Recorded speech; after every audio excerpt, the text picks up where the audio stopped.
오늘 고린도전서 15장 23절에서 34절 말씀을 통해서 나는 얼마나 부활을 기대하며 살아갈까요? 라는 제목으로 우리 셀라이프 큐티 함께 은혜 나누기 원합니다. 오늘 본문을 처음 읽고 어떠한 생각이 드셨습니까? 오늘 본문은 예수님의 부활이 믿는 성도들의 부활로만 마치는 것이 아니라 온 세상을 다스리시고 통치하시는 그 예수님 다시 오셔서 이 만물을 심판하시는 그날까지 계속 연결되어지는 것을 우리가 보게 되는데요.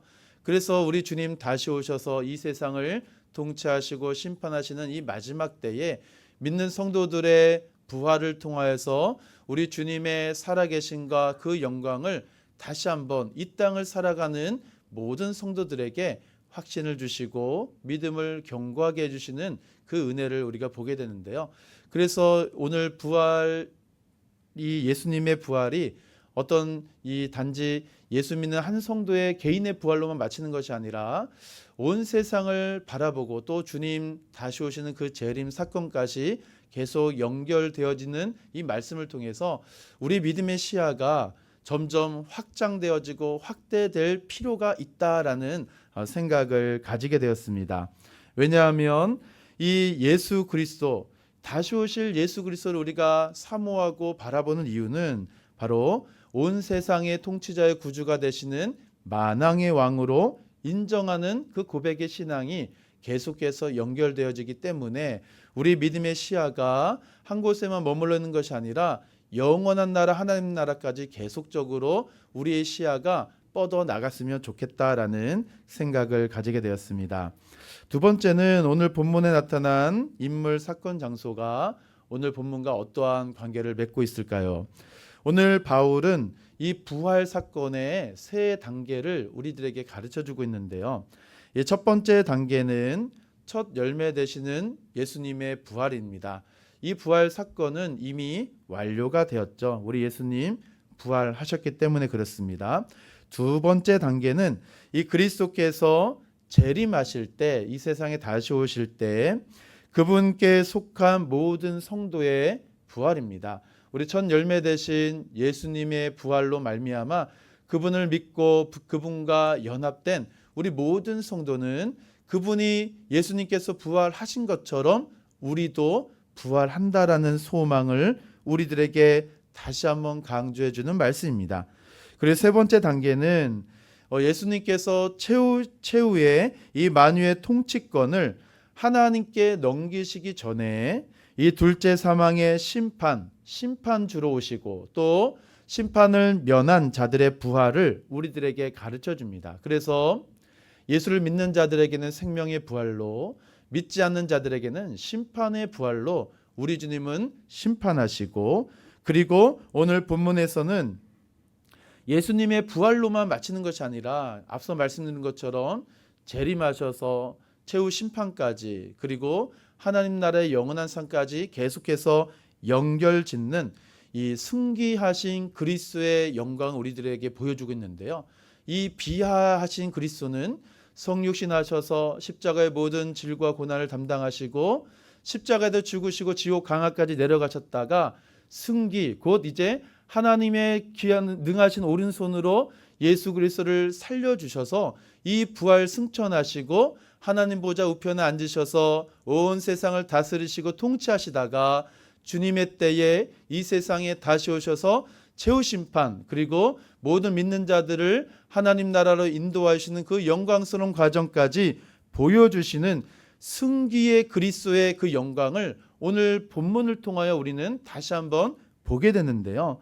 그래서 우리 주님은 만물의 통치자, 단순히 부활로서만 끝나는 것이 아니라 이 부활의 영광의 주님은 만유의 통치자, 만물의 통치자요, 또 만물을 심판하시는 최후의 심판주로 오늘 본문에 나타나고 있습니다.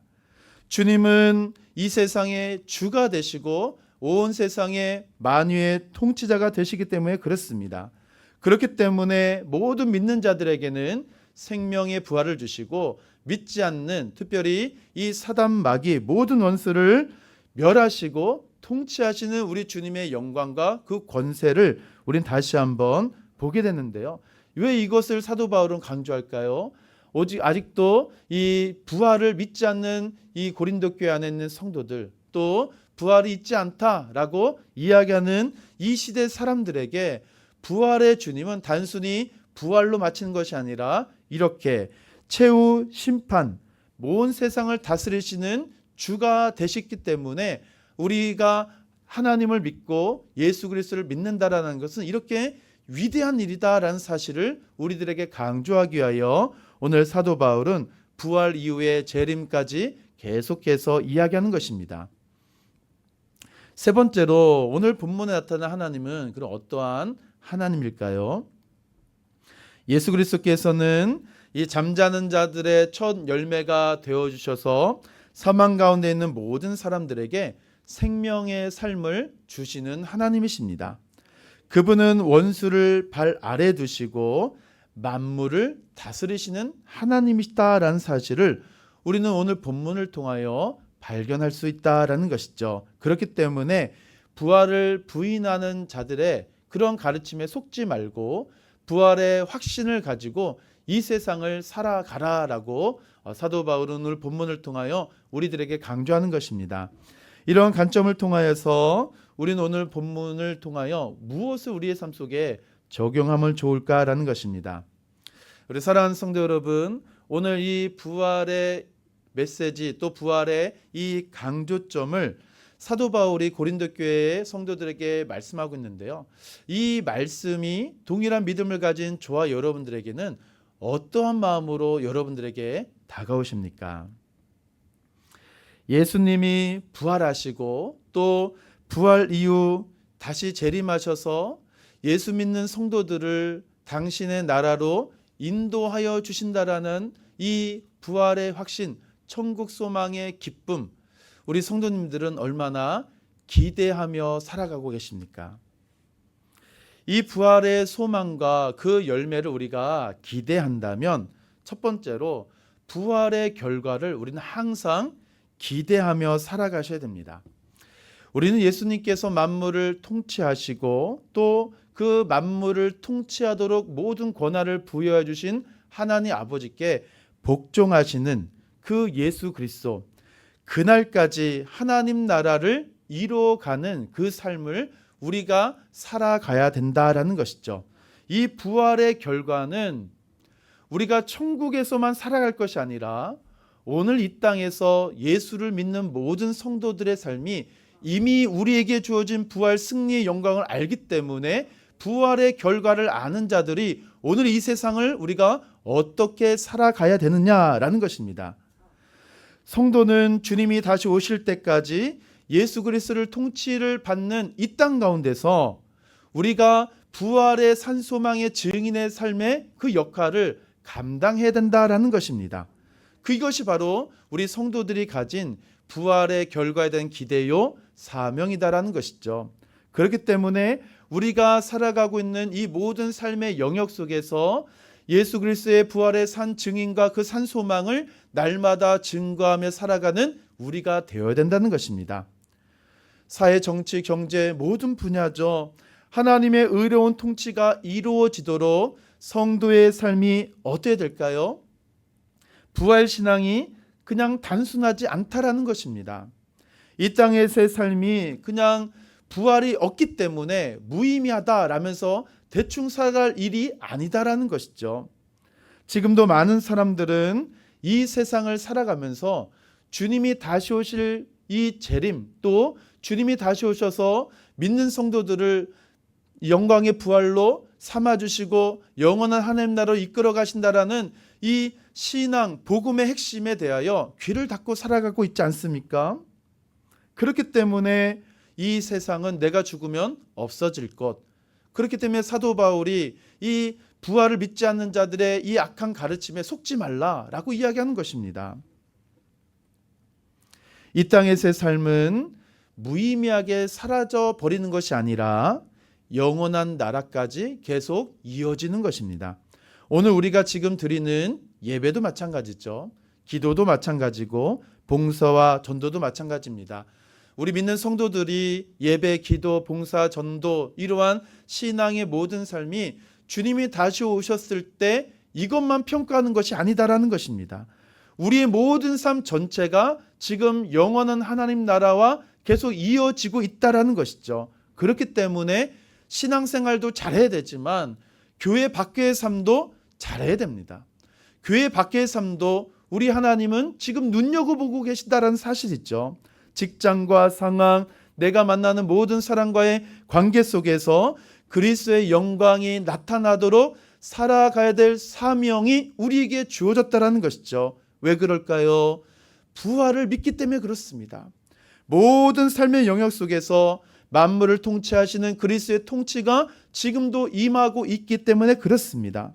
예수님만 나타내고 예수님만 닮아가는 것은 교회 안에서의만 삶이 아니라 교회 밖에서의 삶 속에서 내가 거하는 직장과 일터, 만나는 모든 사람과의 관계 속에서 부활에 참된 소망을 가진 사람, 성도라면 달라져야 되고 변화되어야 된다는 것입니다. 이것이 참된 믿음이고 부활의 결과를 날마다 기대하고 소망하며 살아가는 성도의 삶이다라는 것이죠. 그리고 두 번째로 우리는 부활을 기대한다면 부활을 날마다 준비하며 살아가야 됩니다. 부활이 없다면 지금 복음을 전하는 이 고난, 핍박, 이 모든 것이 헛된 것이다라고 사도 바울은 이야기합니다. 부활이 없다면 우리의 신앙도 다 헛된 것이다라고 우리가 지난 시간에 나눈 것처럼 부활이 없다면 이 세상 사람들 언제 죽을지 알지 모르기 때문에 먹고 마시며 죄를 추구하며 살아갈 것이 분명하다라는 것입니다. 그러나 부활을 믿고 부활을 기대하며 살아가는 성도의 삶은 어떻게 될까요? 부활을 알기 때문에 우리 주님 다시 오시는 것을 우리가 분명히 알기 때문에 말씀과 기도로 의를 행하고 깨어 주님 다시 오실 그날을 준비하고 예비하는 삶을 살아가야 된다는 것입니다. 입술로는 부활을 고백한다고 말을 하지만 실제로 이 땅에서의 삶이 전부인 것처럼 죄를 지켜 살아간다는 것 안 된다라는 것이죠. 사랑하는 성도 여러분, 우리 성도님들은 어떻습니까? 부활을 날마다 준비하며 살아가고 계실까요? 우리가 부활을 준비하며 살아간다는 것이 무엇을 의미할까요? 부활을 준비하며 살아간다는 것은 말씀과 기도로 나 자신의 삶을 돌아보는 것이고 내가 속한 삶의 모든 여정 속에서 다시 오실 주님을 증거하고 주님을 자랑하고 복음의 삶을 살아가는 것이 부활을 준비하는 것입니다. 그렇기 때문에 핍박과 고난 때문에 믿음을 숨기며 살아갈 이유가 전혀 없다라는 것입니다. 세상 속에서 성공하기 위하여 이 믿음을 숨기거나 이 불의와 타협해서는 안 된다라는 것입니다. 지금도 많은 성도님들이 이 세상 속에서 핍박을 피하기 위해서 때로는 성공하기 위해서 내가 그리스도라는 사실을 숨기며 살아가는 이 성도들이 얼마나 많은지 모릅니다. 내가 예수 믿는 것에 대하여 부끄러워하고 자랑하지 못하는 성도들이 많다라는 것입니다. 직장에서뿐만 아니라 내가 마음에 드는 사람과 교제하기 위해서 내 신앙을 숨기는 이들도 종종 있다라는 것이죠. 사랑하는 성도 여러분, 이 땅에서 성공을 위해 주님을 모르는 자처럼 살아가실 것입니까? 우리 주님이 오늘 바울이 오늘 고린도전서 본문을 통하여 우리들에게 계속 강조하는 것이 무엇일까요? 부활은 우리 주님 다시 오실 그날 재림하셔서 만물을 통치하시고 심판하시는 이 마지막 날까지 계속 연결짓는 이유가 여기 있는 것입니다. 우리가 이 세상에서 주님을 모르는 자처럼 살아간다면 우리가 주님 다시 오실 그날 우리가 어떻게 주님의 얼굴을 볼 수 있을까요? 사랑하는 성도 여러분, 부활을 준비한다는 것은 이 땅에서 내 신앙 경고에 세우는 것으로 끝난 것이 아니라 이 세상을 살아가는 모든 삶의 여정 속에서 복음에 합당한 삶, 하나님의 영광을 드러내는 귀한 믿음의 삶을 날마다 감당하여 내가 속한 어느 곳에든지 이 부활하신 예수 그리스도, 다시 오실 만유의 주가 되신 예수 그리스도를 증거하고 자랑하는 삶으로 계속적으로 살아가야 될 것, 이것이 바로 부활을 준비하는 삶이다라는 것입니다. 사랑하는 성도 여러분, 죽음 다음의 일과 이 땅에서의 삶은 별개가 아닙니다. 그렇기 때문에 죽음이 아니라 우리는 계속적으로 삶에 대해서 많은 이들에게 이야기해야 됩니다. 어떤 삶일까요? 영원한 삶이죠. 이 땅에서의 삶뿐만 아니라 지금 다가오는 영원한 삶에 대해서도 계속적으로 우리는 이야기해야 될 이유가 여기 있는 것입니다. 지금 이 세상은 자기 사랑으로 가득 차 있죠. 그렇기 때문에 이 자기 사랑으로 가득 차 있고 이 자기 사랑에 매몰된 이 세상 속에서 예수 믿는 성도로서 우리의 삶은 어떠한 삶을 살아야 될까요? 자기 사랑에 도취된 삶이 아니라 예수 사랑 곧 복음의 핵심인 십자가의 죽음과 그 부활을 자랑하고 증언하는 삶이 우리에게 주어졌다라는 것입니다. 사랑하는 성도 여러분, 하물며 내일 우리가 만약에 소풍을 간다 한다면 오늘 밤 잠을 이루겠습니까? 그렇지 않죠. 기대감과 설레임으로 우리가 밤잠을 설치는 것처럼 주님이 다시 오셔서 우리를 부활시켜 주시고 영원한 천국잔치 새하늘과 새 땅으로 우리를 인도해 주실 그날이 분명히 기록되었고 주님 말씀하셨는데 우리의 기대감과 설렘이 지금 다 어디에 가 있을까요? 그만큼 우리의 모든 삶이 이 세상과 타협하고 이 세상 속에서 주님을 모른 척하며 살아가는 이 신앙의 불순종과 이 굳어짐이 우리 가운데 지금 만연되어 있다는 사실입니다. 사랑하는 성도 여러분, 우리 예수님 십자가에서 죽으시고 사흘 만에 부활하신 것, 우리가 날마다 신앙의 고백으로 고백한 것처럼 우리 주님 부활하셨고 말씀대로 우리 주님 이 세상에 다시 오셔서 우리를 심판하시고 생명의 부활로 우리를 인도하실 그날 반드시 오십니다. 그렇기 때문에 신실하고 성실한 신앙의 삶으로 부활을 준비하고 믿음의 기대감을 가지고 주님의 부활을 기대하여서 다시 오실 그 주님을 우리 모든 삶의 여정 속에서 증거하고 자랑하고 부활하신 예수 그리스도의 생명의 이야기를 날마다 전수하여 신앙의 모든 삶이 건강하게 회복되어지는 우리 사랑하는 모든 믿음의 권속되기를 주님의 이름으로 축원함을 드립니다.